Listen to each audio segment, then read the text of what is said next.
live in interesting times for the headlines. Iran opens an investigation into a British flag tanker it alleges collided with a fishing vessel in the Strait of Hormuz as tensions mount in the strategic waterway. The United States is bracing for a weekend of extremely hot weather with major cities including New York and Washington expecting temperatures close to or exceeding 100 degrees Fahrenheit. A strong, shallow 5.1 magnitude earthquake jolts Athens, knocking out phone connections, causing power outages and minor damage, and spilling worried residents into the streets.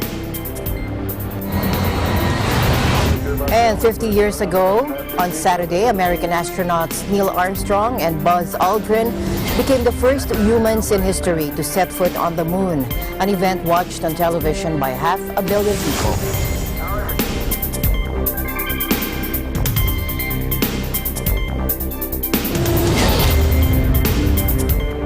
I'm Alma Angeles, wherever you're watching from around the world. Thank you very much for joining us, and now to the news.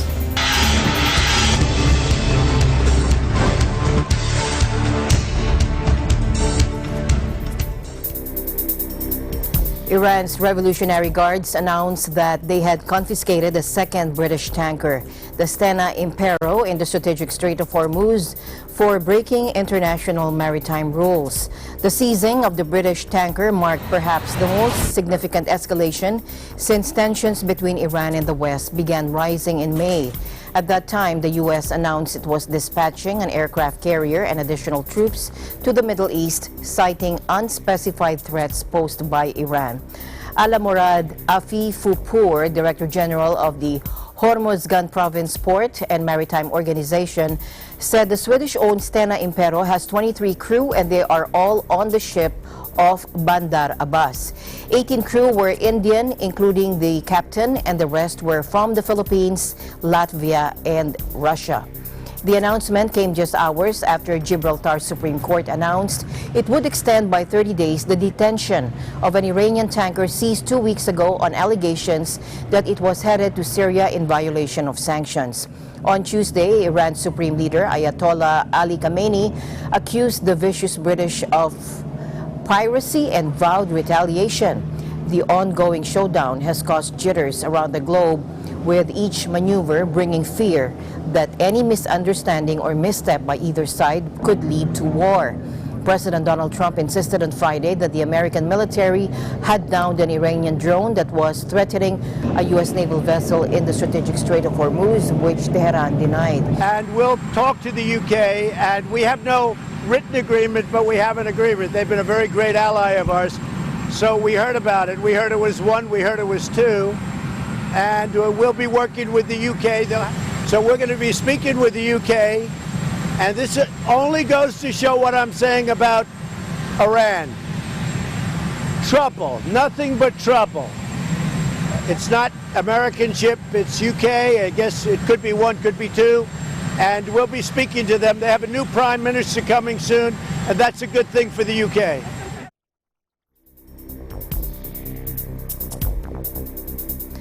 Meanwhile, Iran has released video footage that it says disproves a claim made by the U.S. that a U.S. warship downed an Iranian drone near the Gulf. Take a look. Iran State Television on Friday broadcast this video provided by the country's Revolutionary Guard. It showed aerial views of ships, which it said refuted the U.S. assertion. The television station said Washington has imposed a slate of sanctions on Tehran and companies with ties to the Islamic Republic since President Trump pulled the U.S. out of a landmark nuclear pact last year. Now, the ships Bavand and Terme, which reportedly belong to Iranian company Sapid Shipping, arrived at Paranagua Port in the southern state of Parana early last month. According to an official at the port, and he told this to AFP, they brought urea, which is used to make fertilizer, to Brazil and were to transport corn back to Iran, according to Brazilian news site G1. The stranding of the ships comes as tensions soar in the Gulf after Iran shot down a U.S. drone last month. Washington has blamed Tehran for a series of tanker attacks in recent months in the Gulf, charges Iran denies.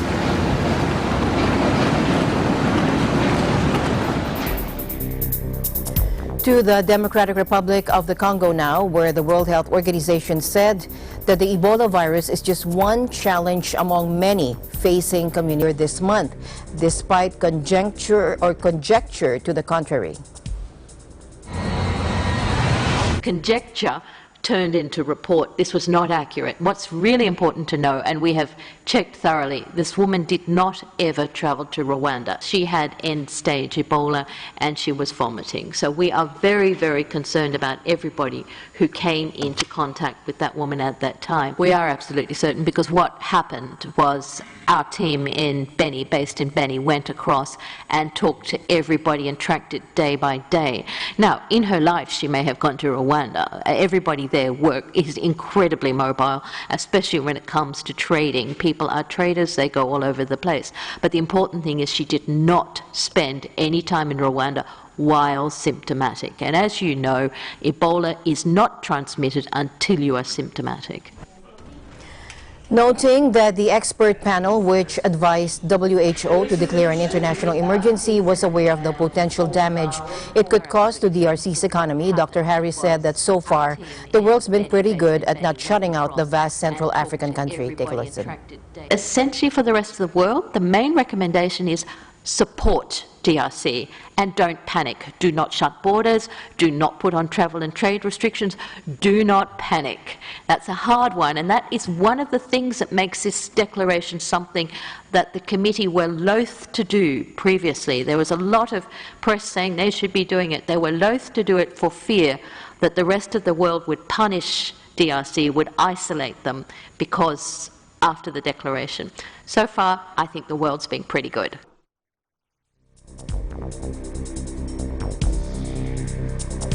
To other news now, the Dutch Supreme Court slashed the state's liability for 350 victims of the 1995 Srebrenica massacre, saying peacekeepers had only a slim chance of preventing their deaths. Take a look.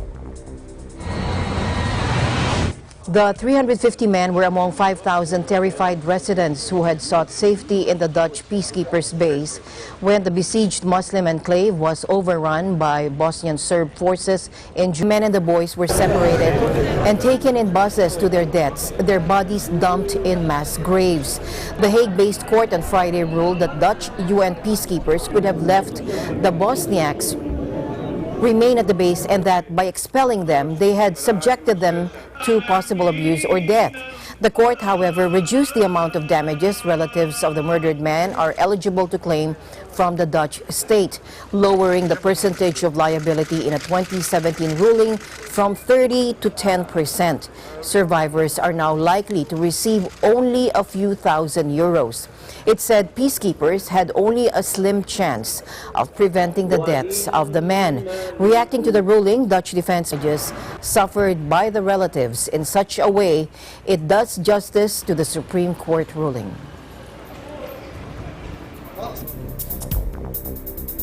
Thousands march in Puerto Rico demanding the resignation of Governor Ricardo Rosselló following corruption accusations and the leak of text chats in which he made sexist and homophobic remarks. Take a look.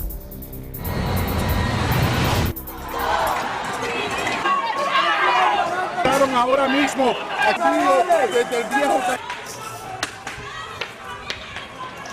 Esto es pacífico, pero tienen que entender que el gobierno no ha sido pacífico con el pueblo. El gobierno no ha sido pacífico, se ha robado todo. Tengo respeto a ustedes también. Ustedes también, es el deber de ustedes, como defensores también de la patria, levantarse también, levantarse también. Esto no se trata de colores, de partidos. Esta gente ha jodido con todo, con los mismos de ellos, con los de en contra. Todos los puertorriqueños, con todas las puertorriqueñas, con todos los que viven en esta isla hermosa. Y no podemos permitirlo más nunca, más nunca, más nunca. Y Ricky se tiene que ir para el carajo. Reminding a deadly 1994 attack on a Jewish center in Buenos Aires, as Secretary of State Mike Pompeo sought to unite Latin American nations against the militants. Let's listen in. Salman Rauf Salman served as the on-the-ground coordinator for the Amia bombing and remains a wanted man who continues plotting terrorism on behalf of Hezbollah. The State Department's Rewards for Justice program is offering up to $7 million for information leading to his identification or his arrest. And the United States Department of Treasury is also designating Salman as a specially designated global terrorist, which denies him access to the United States financial system. Pompeo visited to mark the 25th anniversary of Argentina's deadliest attack, lighting a candle at the site of the Argentine-Israelite Mutual Association, where a plaque lists the names of the 85 dead.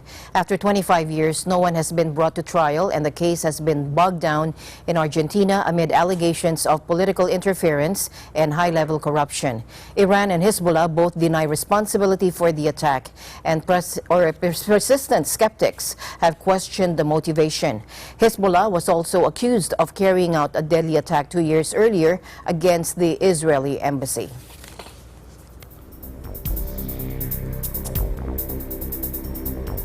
The news continues here on Eagle News International. We'll be right back.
Tens of thousands rallied in Hong Kong's Sha Tin district, driven by anger at the government's handling of an extradition bill that has revived fears of China tightening its grip over the former British colony, and it might erode its freedoms. We take a look back as our EBC correspondent Kit Wong follows this developing story. She reports from Hong Kong's Sha Tin district. Take a look. We are still here in Sha Tin, Hong Kong, following this developing story out of here in my last report. The rally of journalists started at 10 in the morning. Journalists declared their dissatisfaction of Hong Kong police trying to stop reporters by pushing them and hitting their cameras in the past protests in Hong Kong. It was a peaceful rally which ended in an hour. The rally in Sha Tin started at 3 p.m. with over 100,000 of protesters calling out slogans of anti-China extradition, stop violent police treatment, release arrested protesters, and for the chief executive of Hong Kong to step down. Our rally today saw journalists march against what they say is police brutality against the reporters. The rally started in a peaceful way, but at 5 p.m., things started to get worse. Now we are in the front line, but we don't know when the police will start to disperse the protesters.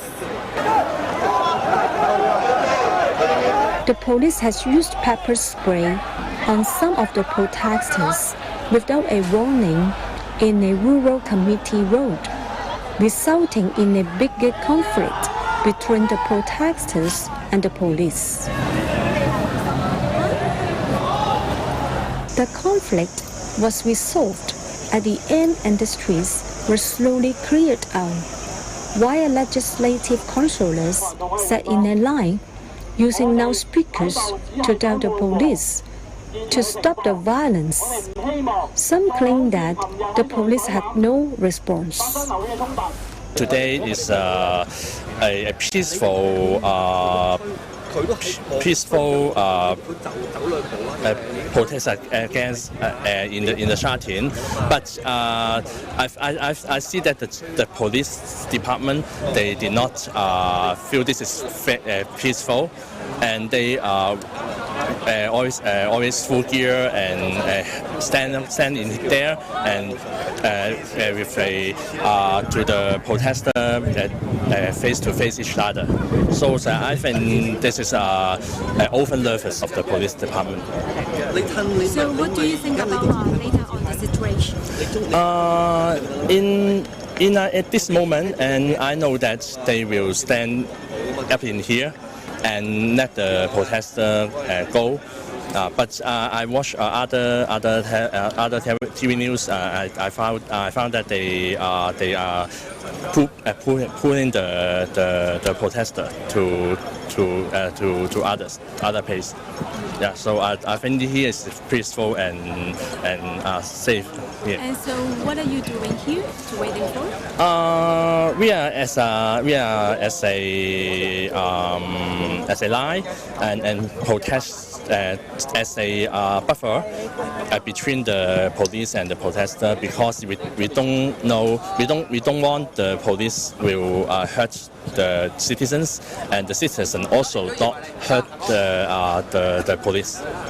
Today, this protest is about anti-extradition ordinance. You know, in this 2 months of June to July, Hong Kong has many demonstrations to express the majority of Hong Kong people's view. We want the government to withdraw the bill. Now, the government just said they will postpone the bill only. Most of the Hong Kong citizens demand to withdraw it totally. This is the first aim of our protest today. We have many demands. The second one is the government should stop to arrest the protester, because most of the protesters participate in peaceful assembly, peaceful march. But in some cases, because the police use the violence to suppress the protester, they arrest some protesters and shoot them. Said this is a riot. We think this is not a riot, it's just a protest, because the police use excessive force to suppress the Hong Kong people to express our views. So we demand to stop this arrest. And we want the government to set up independent unit to investigate the case, the issue, investigate all of the protests about the anti-extradition ordinance. Because we not believe the police force to investigate by themselves. We want an independent unit to do it, to tell the society, to tell the world the truth.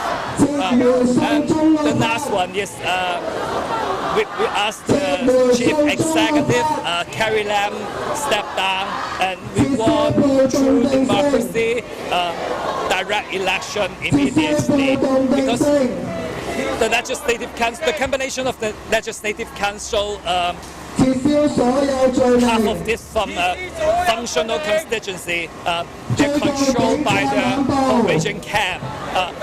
If the council, the legislative council, to represent the majority of our society, we let direct election, true democracy referendum. So we want the government to reply our demand, and want the whole world to see Hong Kong people what we are fighting for now. And what can you say this morning, the rally for the journalists? Because we very support the journalists. We demand press freedom, no attack on our reporters.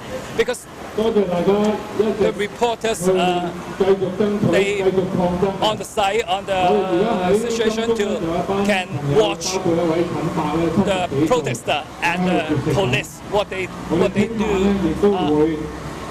Who use the excessive violence, but the government still attack the reporter. In many cases, they said we are reporter, we are press, but the government still hit them with the sticks. It is ridiculous. I think the whole world, whole society will not accept this and do not want this to happen again because press freedom is very, very important. It's a general world value. Now I'm in front of the protesters. They are very high emotion. They are very angry because what happened in San Shui area yesterday. The police tried to hit them, hurt them, and even used the tear gas, pepper spray, and the police stick. Batons and shoes were used by the police to force protesters to leave the streets to the train station through New Town Plaza Mall. At 9 p.m., the police formed a line in front of the entrance of the train station in the mall.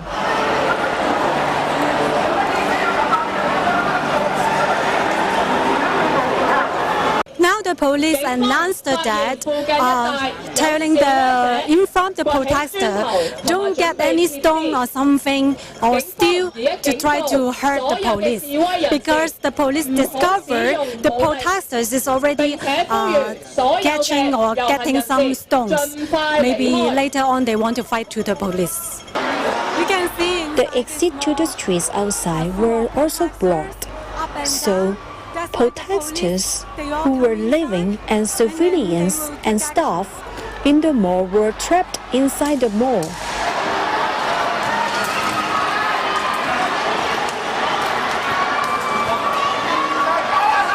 Protesters first shouted, "Give way to the police," but were pushed back by their shoes. So they started throwing umbrellas and random items they could find in the mall at the police.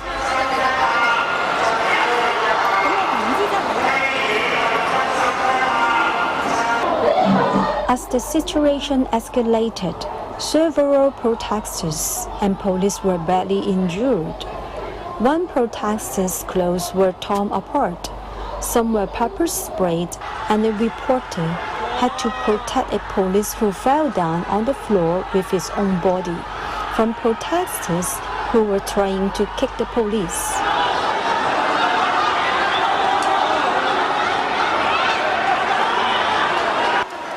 At 10 p.m., the KCR had announced that due to the chaos in the mall, the train service will be stopped, so people trapped in the mall rushed to the last trains in order to leave. Now I'm inside the Sa Tin Mall. You can see how chaotic situation here. Some were holding the doors of the trains in order for more people to be able to get inside of the train.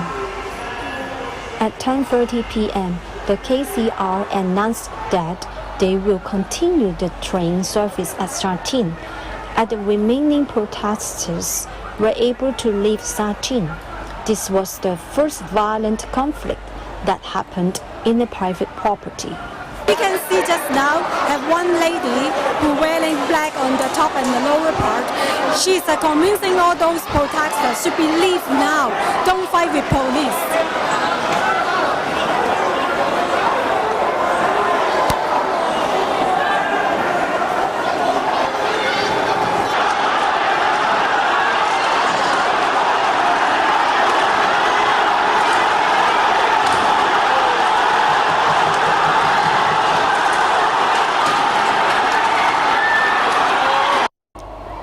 Beijing government has refused to accept the resignation of Hong Kong Chief Executive Carrie Lam, despite multiple protests. From Shanghai, Hong Kong, reporting for Eagle News, this is Kit Wong, and I am 1 with 25. Meanwhile, the death toll from a huge explosion that rocked a gas plant in central China rose to 10, according to state media, with 5 people still missing. Friday's blast at the Henan Coal Gas Group factory left another 19 people seriously injured and more with light injuries, according to state broadcaster CCTV. The blast shattered windows and doors of buildings in a 3-kilometer radius. It occurred in the air separation unit of Henan Coal's factory, according to CCTV, with those hurt sent to 4 different hospitals. All production at the plant has been stopped. Deadly industrial accidents are common in China, where safety regulations are often poorly enforced. In March, a blast at a chemical plant in eastern Jiangsu province killed 78 people and injured hundreds. The powerful explosion in the eastern city of Yangcheng toppled several buildings in the industrial park, blew out windows of nearby homes, and even dented metal garage doors.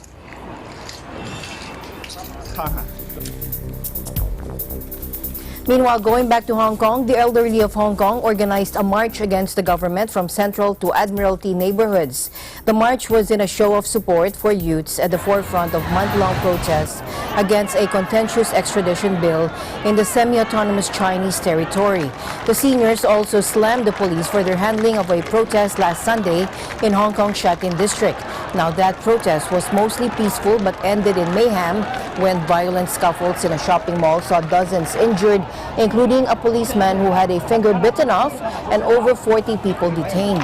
Hong Kong has been jolted for over a month by a series of large-scale and occasionally violent protests amid widespread anger over the proposed extradition law that would send suspects to mainland China to face trial.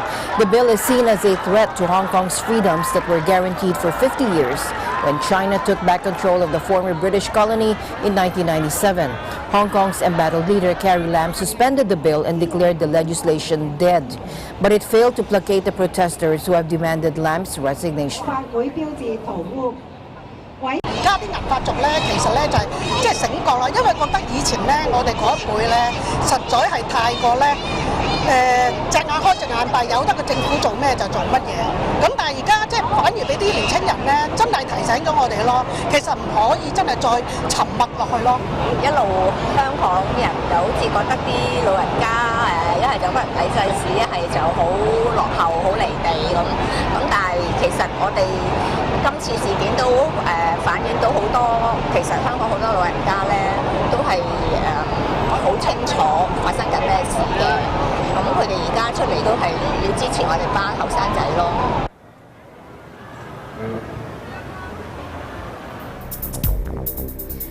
The Hiroshima peace clock was recently reset following the latest U.S. nuclear tests. It was reset from 251 to 54, the number of days that have passed since the last U.S. nuclear test took place. Let's listen in from Dennis Liu. Japan's historical peace clock in the Hiroshima Peace Memorial Museum, located in Hiroshima, west of the country, was reset from 530 to 130, showing the number of days that passed since the last nuclear testing was carried out. The change happened in May this year, following the United States' most recent subcritical nuclear testing under the administration of U.S. President Donald Trump in February. The Peace Watchtower shows the number of days that passed since the latest nuclear testing was carried out in the world. To make this the last time the reset button is pressed, I hope to spread the message of abolishing nuclear weapons to people all over the world, Museum Director Takuo Takigawa said, adding that the latest experiment was very regretful as it threw a wrench in the growing momentum toward a ban on nuclear weapons. After Trump's last visit in Japan, and touched by the gesture, he also said he would like Trump to see the reality of the damage the bomb has created in the area.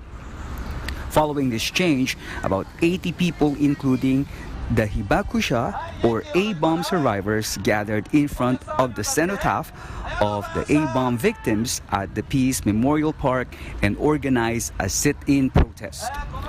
One local from Tokyo said, "Japanese are not overreacting. Japanese know the terror of atomic bomb. We study this at school and learn from movies and books." He also said he disagrees that Americans think it's the solution to end the war immediately. If they understand the horror of atomic bomb, they would object to nuclear weapons, he added. We also tried seeking the reactions of Americans assigned in Yokota Air Base, but refused to give their comments on the situation. Reporting from Tokyo, Japan, this is Dennis Liu for Eagle News International, and I am 1 with 25. Thank you, Dennis. Staying in Japan, police have named the man suspected of carrying out the arson attack on an animation studio in Kyoto. Police are investigating the suspected arson attack at the animation production firm in the Japanese city of Kyoto that killed 34 and injured dozens more. One suspect is now in custody, but the motive for the apparent attack remains unclear. Shinji Awoba is the name of the suspect, and he was taken into police custody in hospital and was being treated for burns. He's reported to have said "drop dead" before setting alight flammable liquid he poured around the building. The man appears to have no links to Kyoto Animation, but there were reports he had accused the firm of plagiarism. The Kyoto Shinbun newspaper reported he told police, quote, "I set the fire because they stole my novels." Public broadcaster NHK said the man suffers from a mental illness and served 3.5 years in a prison after stealing cash from a convenience store. Most of the 34 people killed are believed to be employees of the Kyoto Animation, a studio based in Uji City. Kyoto police said victims included 12 men and 20 women. Now, arson is considered a particularly serious offense in Japan, where many buildings are made of wood and extremely fire-prone. The Osaka attacker is on death row. 発生直後、放火したとみられる男を確保しましたが、全身に火傷を負っており、病院に収容され治療中です。本件はその発生状況等から現住建造物等放火、殺人事件等を特定し、刑事部長を捜査本部長とする100名体制による伏見区桃山町における放火殺人事件捜査本部を設置して、被害者やご遺族の支援を進めながら全容解明を図ることとします。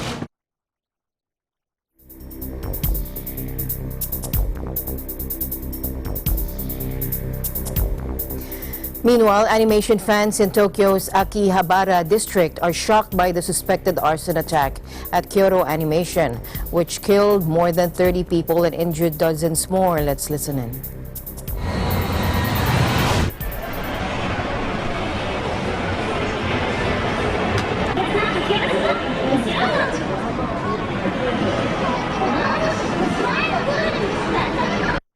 I was really shocked, and then I was confused as to why anyone would attack a place like Kyoto Animation.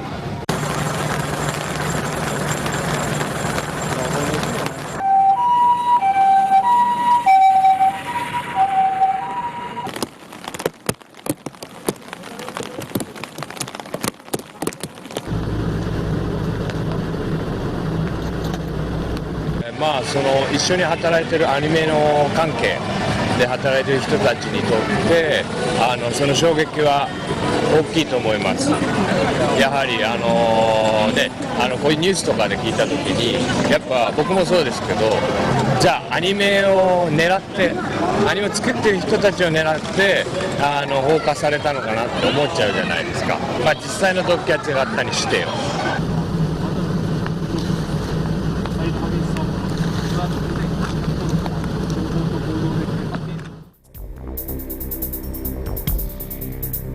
And we're going for another short break. Keep it right here on Eagle News International.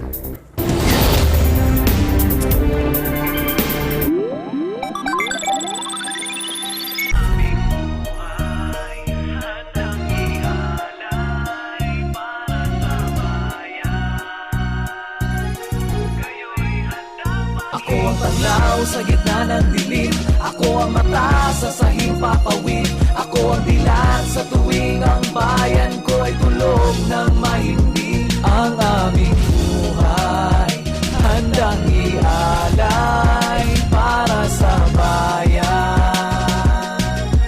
Kayo'y handang maglingkuran. Join us in celebrating the 72nd anniversary of the Philippine Air Force.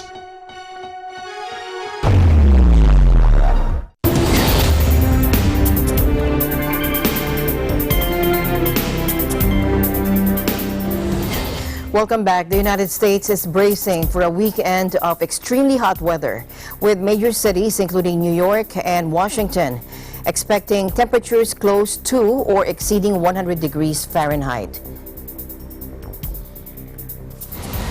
Parts of Canada are also being hit. Almost 200 million people across the country are facing hazardous temperatures in a heat wave forecast to stretch from the Midwestern plains to the Atlantic coast, according to the National Weather Service. In some places, temperatures could be close to or exceed 100 degrees Fahrenheit. Heat warnings have also been issued in parts of eastern Canada. New York City has opened 500 cooling centers for residents to escape the extreme weather. New Yorkers, I am giving you a warning, and I'm asking everyone to listen to it. This is a heat wave coming up these next days. It's serious stuff. Friday is going to be bad. Saturday is going to be really, really bad, on through Sunday. Take it seriously. If you don't have a place that's cool to go, call 311 or go online, nyc.gov/beattheheat. Get information about where you can go. 500 cooling centers all over the city. Take care of yourself. Don't go out in the heat if you don't need to. Don't exert yourself. Stay hydrated. Look out for others. Look out for folks who have health problems. Look out for seniors. Parents, be careful with your kids. They need to stay hydrated. Don't leave any child in a car unattended, even with the windows rolled down. It's still not safe. So please, everyone, this is serious, serious stuff. Hottest it's been in many, many years. Let's be safe out there. Thank you. Climate data showed June was the hottest month on record worldwide, with a heat wave across Europe smashing national temperature records. Earlier this month, the U.S. state of Alaska, part of which lies inside the Arctic Circle, registered record high temperatures. The heat wave is hitting an area stretching from the Central Plains, Colorado, and Kansas to the Great Lakes in the Northeast. Meanwhile, people in D.C. or Washington, D.C. flock to fountains and public swimming pools in an effort to stay cool as the temperatures reach record highs. Take a look. I think it's taking a toll on everybody because the heat, along with the humidity, is just really exhausting. You know, you can't be outside for very long without feeling extremely tired, or just, it's very draining. No, I was just saying that to my mother yesterday. This is probably the worst. I don't know if it's just because I'm pregnant, but it's just been so hot this summer. Unbelievable. We're from Alabama, so we're kind of used to the heat, but this has been ridiculous. At every moment we can go inside and escape the heat, we try to. Just to cool off and get back out in it. But it's like when you get back out, you were never in the cool air. I'm not a big water person in general, but anytime when I'm this heated, if I see something that's like, you know, sparkling clear, like this water popping up, I mean, I'm gonna go to it naturally. I mean, there's just like it's almost like an evolutionary instinct just telling me to go towards where it seems cool and sparkly. Temperatures around 100 degrees are possible in Washington, D.C., Baltimore, Philadelphia, New York City, Boston, Chicago, and St. Louis, according to AccuWeather. For a while on Saturday, it would feel about as hot in Washington, D.C. as it is in Death Valley. Death Valley, California. That is according also to AccuWeather. Heat exhaustion and heat stroke are the primary health issues emergency rooms could see. Dr. Tyler Stepsis, medical director of the Michael Susan Smith Emergency Department at Eskenazi Health, said heat stroke can lead to permanent brain damage and death if not treated promptly.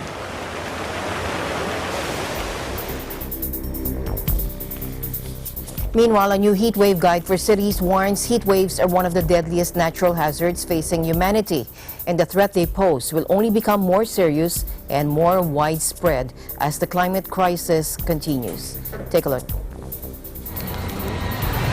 Heat waves are one of the deadliest natural hazards facing humanity, and the threat they pose will only become more serious and more widespread as the climate crisis continues. Heat waves are a period of time when temperature or temperature in combination with other factors are unusually high and hazardous to human health and well-being, pose a serious threat in a growing number of countries. At a global level, 157 million more people were exposed to heat wave events in 2017 compared with 2000, and this is according to a Lancet report. Globally, almost 5 billion people live in regions prone to heat waves. The people at greatest risk of negative health outcomes and mortality during a heat wave tend to be elderly people, very young children, pregnant women, those with pre-existing medical conditions, and people working outside. In addition, high fatalities can be common among people who live alone and who are socially isolated. Consequences of this heat wave. In Greece, Athenians settled for an uneasy night after a strong 5.1 magnitude earthquake temporarily knocked out phone connections, damaged buildings, and caused power outages. Δύο ώρες έγινε σεισμός, τρομοκρατηθήκαμε πάρα πολύ, άρχισαν όλοι να βγαίνουν έξω κατευθείαν, ήταν πάρα πολύ έντονος σεισμός. Noting that many people were likely afraid to sleep indoors, Citizens Protection Minister Michalis Chrysohoidis said additional police would be deployed and remain on standby for the entire weekend. The quake struck at 11:13 GMT northwest of Athens, close to where a 5.9 magnitude quake in September 1999 left 143 people dead in and around the capital. State TV ERT reported that at least 4 people were slightly hurt, including a pregnant tourist and a young boy, and at least 2 abandoned buildings in the capital collapsed while several more suffered damage. Traffic jams were caused in parts of the capital where power cuts knocked out traffic lights. In the city center, meanwhile, the marble cupola cross of a historic 19th century church came loose and shattered onto the street below. Another central Athens church had its cupola cross snapped by the tremor, and a disused cargo conveyor belt at the port of Piraeus collapsed. And a Byzantine-era monastery on the outskirts of Athens was also damaged, according to the Culture Ministry. Now, according to the Greek Geodynamic Institute, the quake had its epicenter was near the town of Magula, 23 kilometers northwest of Athens, and was followed by over a dozen aftershocks. It had a depth of 13 kilometers.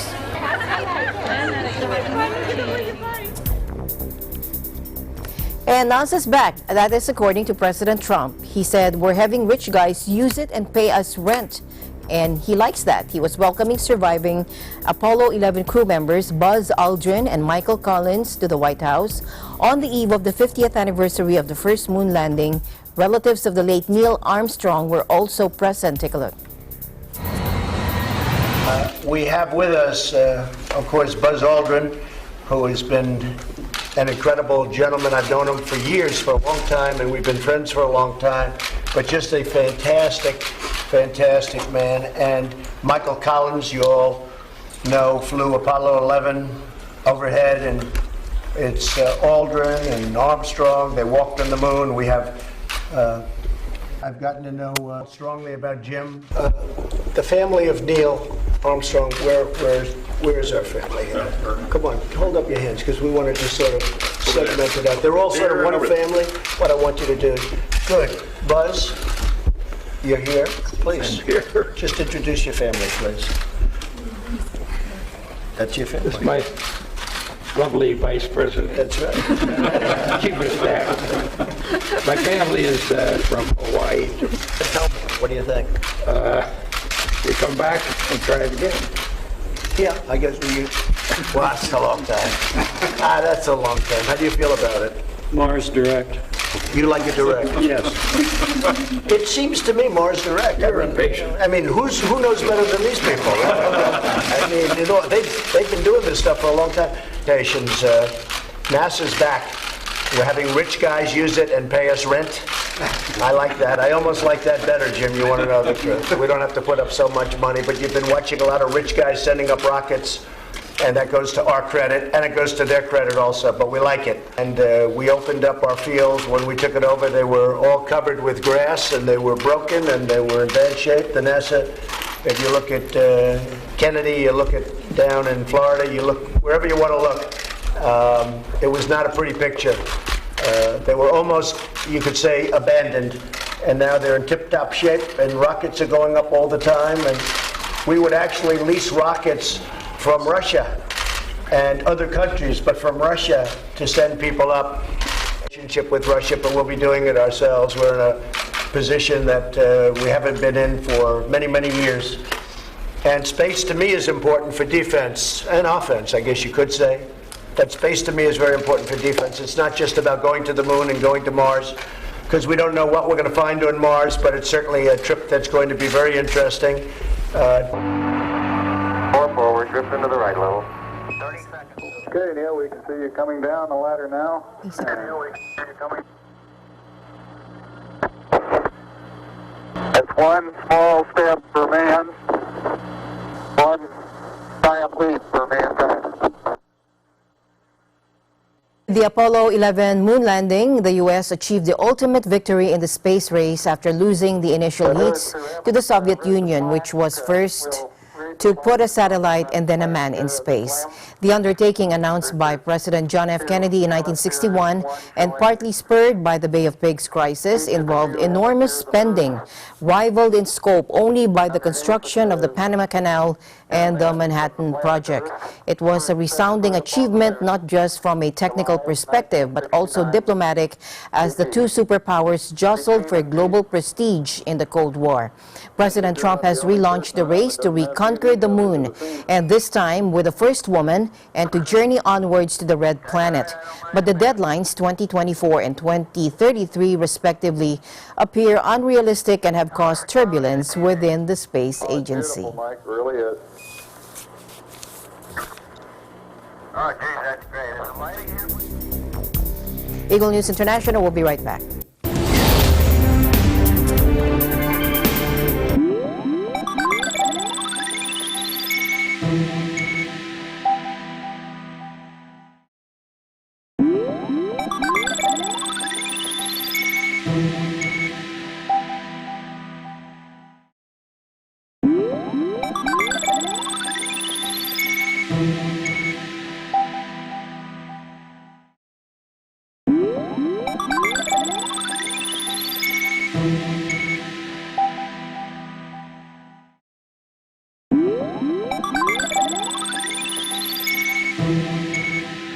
Alas 4 hanggang alas 5 ng hapon.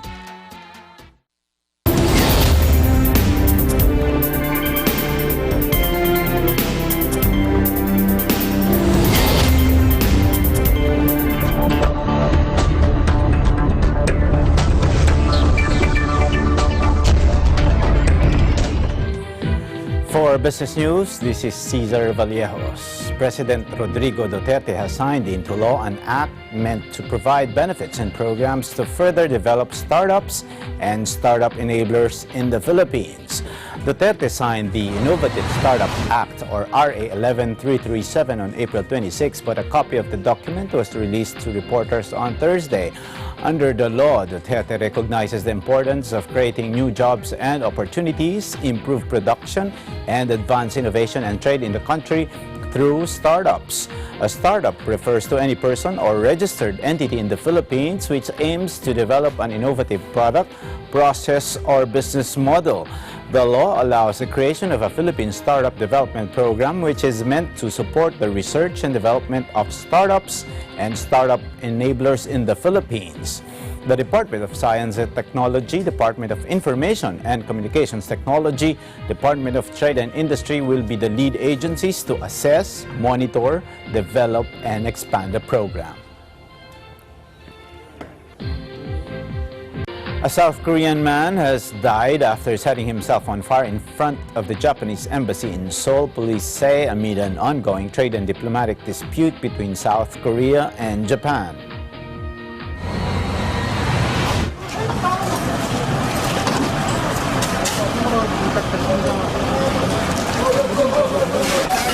강원으로 그 가족과 함께 이동하기로 합니다.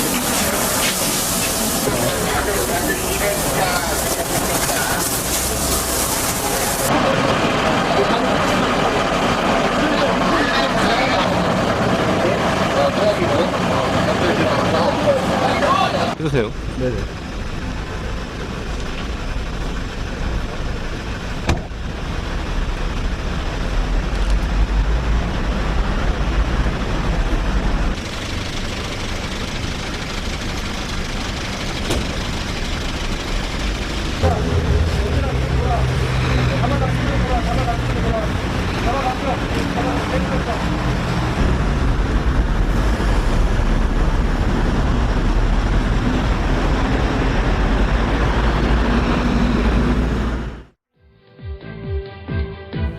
The Philippine Embassy in Abu Dhabi warned Filipino community in the United Arab Emirates to be careful when investing their money in lucrative schemes, according to exercise prudence before joining or investing their hard-earned money in high-earning products, especially to the use of social media.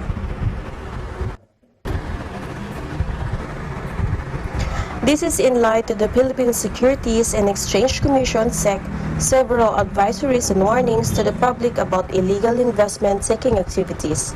SEC has listed the advisories for 2019 in their website www.sec.gov.ph.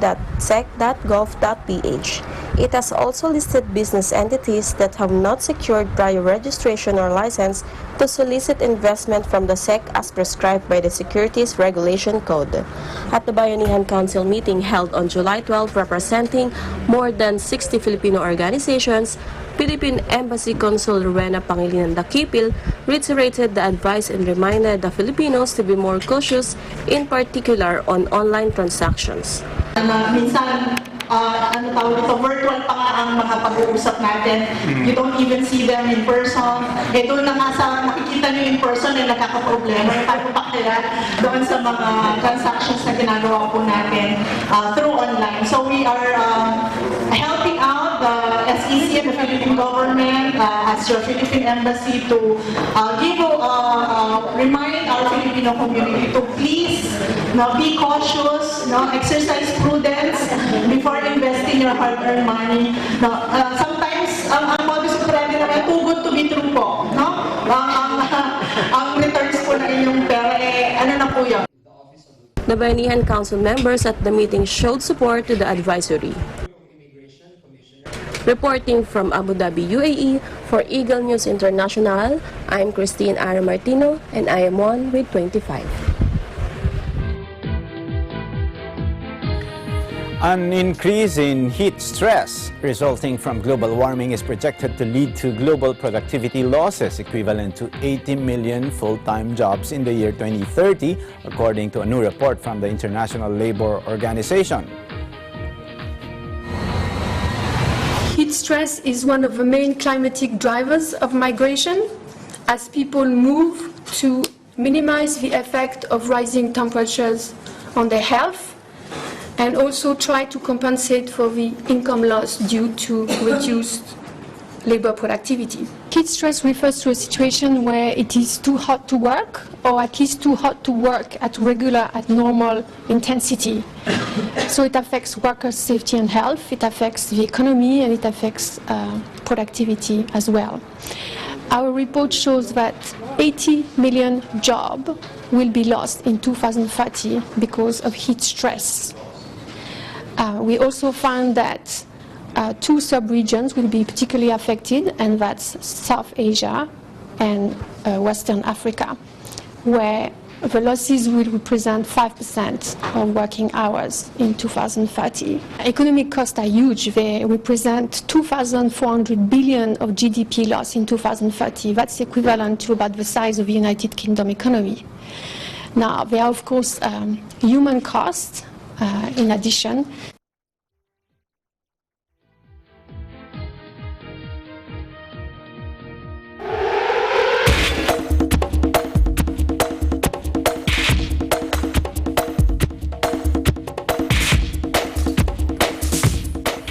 In sports, Manny Pacquiao and Keith Thurman both tipped the scales at 146.5 pounds ahead of their much-anticipated WBA World Welterweight title clash.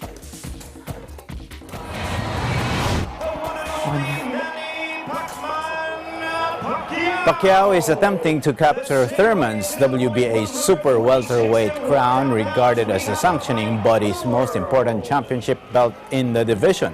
The 40-year-old will be climbing into the ring for the 71st time in what is seen as his most challenging contest since defeat to Floyd Mayweather in 2015's Fight of the Century. Filipino icon Pacquiao smiles and waves to several thousand fans inside the MGM Grand Garden Arena as he faces off with undefeated champion Thurman for the final time before Saturday's bout. The 8th Division World Champion. Pacquiao, 61-7-2, 39 knockouts, said he was unconcerned by Thurman's trash talk. I want to prove something. I'm so focused for this fight, for this training camp, and I'm ready for tomorrow. Absolutely, I'm so prepared for this fight, and this is, I think, this is one of my best training camp we had, and best condition. It's all set for tomorrow. Thurman, meanwhile, returned to the ring in January after a near 2-year layoff, defeating Josecito Lopez to improve his record to 29 wins with 22 knockouts.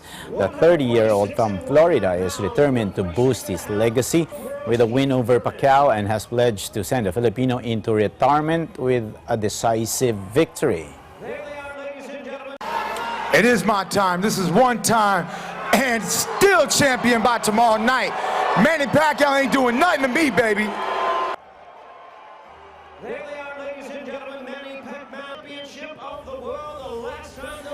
And that's it for business and sports. This is Cesar Vallejos. I'm 1 with 25. Back to you, Alma. Thank you, Cesar. And that's it for tonight's broadcast. For everyone here on Eagle News International, I'm Alma Angeles. Always 1 with 25.